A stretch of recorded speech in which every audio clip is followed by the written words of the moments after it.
सुनवन के कजरऊटा काजरे नंदी पारई हो।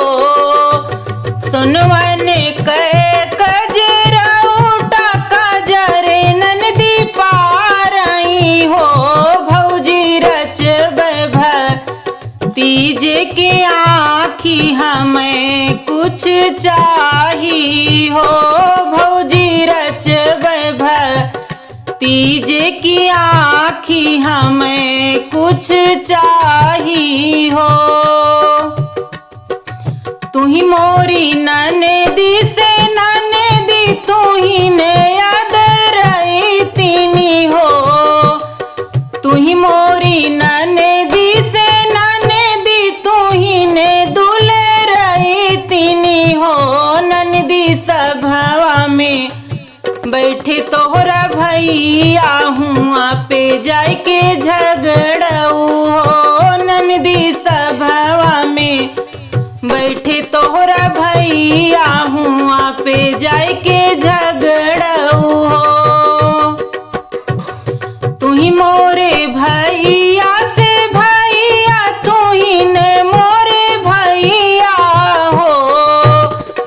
तू ही मोरे भैया से भैया तू ही ने मोरे भैया हो।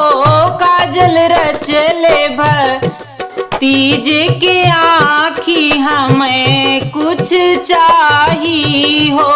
काजल रचले तीज की आँखी हमें कुछ चाही हो। तू ही मोरी बहिनी से बहिनी तू ही ने याद रही तीनी हो। तू ही मोरी बहिनी से बहिनी तू ही ने दुले रही तीनी हो।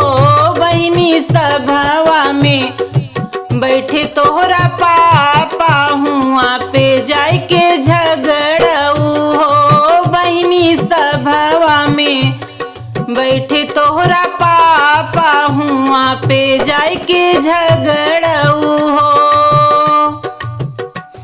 तू ही मोरे पापा से पापा तू ही ने मोरे पापा हो।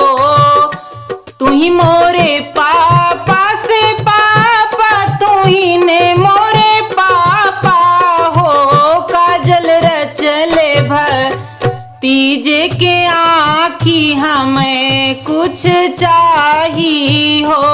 काजल रचले तीज के आँखी हमें कुछ चाही हो। तू ही मोरी बेटी से बेटी तू ही ने याद रही तीनी हो। तू ही मोरी बेटी से बेटी तू ही ने दुले रही तीनी हो। बेटी सभवा में बैठी तोहरी मम्मी हुआ पे जाय के झगड़ऊ हो। बेटी सभवा में बैठी तोहरी मम्मी हुआ पे जाय के झगड़ऊ हो। तू ही मोरी मम्मी से मम्मी तू ही ने मोरी मम्मी हो। तू ही मोरी मम्मी से मम्मी तू ही ने मोरी मम्मी हो।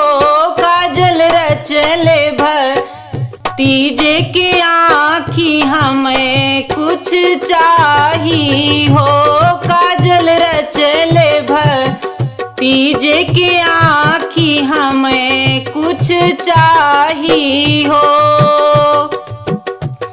तू ही मोरी बेटी से बेटी तू ही ने याद रही तीनी हो। तू ही मोरी बेटी से बेटी तू ही ने दुले रही तीनी हो। बेटी चारी कोने कै बाबा खरिया डंका दई के लूटऊ हो। बेटी चारिन कोने कै बाबा खरिया डंका दई के लूटऊ हो। एक कोने लूटी दूसर कोने और तीसर कोने हो। एक कोने लूटी दूसर कोने तीसरे में पाँव धरी हो। भौजी लपकी के धरी ननदी बहिया हमहू कुछ छोड़ऊ हो। भौजी लपकी के धरी ननदी बहिया हमहू कुछ छोड़ऊ हो। तू ही मोरी भौजी से भौजी तू ही ने मोरी भौजी हो। तू ही मोरी भौजी से भौजी तू ही ने मोरी भौजी हो। भौजी तो हो रे ने भाई नंदलाल आगम ओई हुई हैं हो। भौजी भैया के भय हैं ललन